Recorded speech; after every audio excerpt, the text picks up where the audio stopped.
सबैजनालाई नमस्कार। म आज मकै बारीमा आएको छु।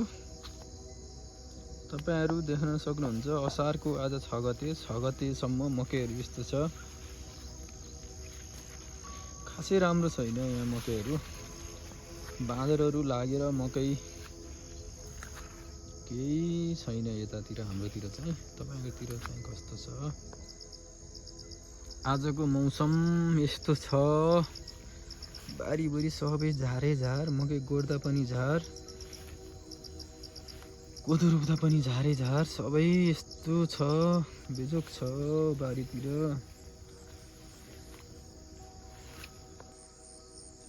बारीमा लगाएको 1 वर्षको सुन्तलाको बोट तपाईहरु देख्न सक्नुहुन्छ। 1 वर्षमा यत्रो भइसक्यो। पोहोर पनि यति नै बेला लगाएको सानो बेर्नो हो। अहिले यत्रो भइसक्यो 1 वर्षमा। 1 वर्षको बेर्नो राम्रो भयो भने रुख सप्रियो भने मोल पुग्यो भने 1 वर्षमा कुनै राम्रो ठाउँमा यत्रो हुँदो रहेछ। तर कमिला लागेर अनि पातमा सेतो लागेर रुख राम्रोसँग बढ्न पाएको छैन। यसको लागि औषधिहरू के छ? यो पातमा सेतो लागेको औषधिहरू आगोमा के छ? तपाईहरुलाई थाहा छ भने यसो कमेन्ट गरिदिनु होला।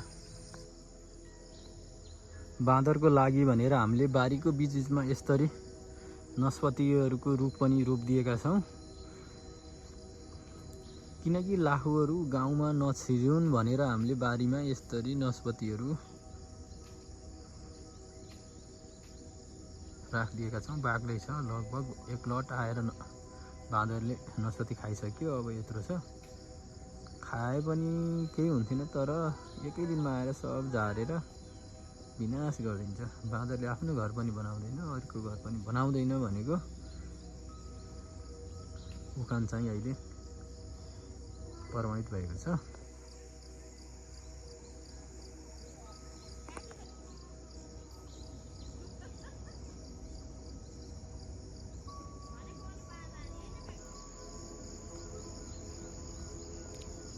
आजको मौसम यस्तो छ। लगभग खेततिर पनि रोपाई सुरु भइसक्यो। आकाशको पानीमा भर पर्ने हुँदा आकाशको पानी नआई रोपाई सुरु हुँदैन। हाम्रो ठाउँमा खोला नाला छैन।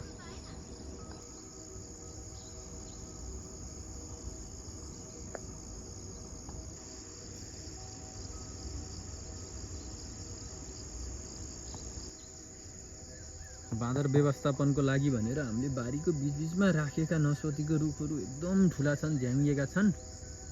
लगभग यहाँभन्दा पहिला वैशाख जेठमा आएको बाँदरको समूहहरूले यो रुखमा लगभग नस्पति सिद्धाएर अलिकति बाँकी राखेको छ। देख्न सक्नुहुन्छ। मकैले घोगा हालिसक्यो। मकैको घोगाहरू लगभग यत्रो छ। हावाहुरीले पनि मकैहरू ढालेर सकिसकेको छ। बाँदरको पनि भिगभिगी छ। मकै जोगाउन एकदम गाह्रो छ। हाम्रोतिर फेरि बाटोको अवस्था देख्नुहुन्छ तपाईहरु। बाटोको त अब कुरै गर्न परेन। नेपालको बजेट जसको पहुँच छ, पहुँचको आधारमा बजेट विनियोजन हुन्छ। हाम्रोतिर त अब यस्तो छ। जो पार्टीको झोला बोक्यो उसैलाई बजेट पर्छ।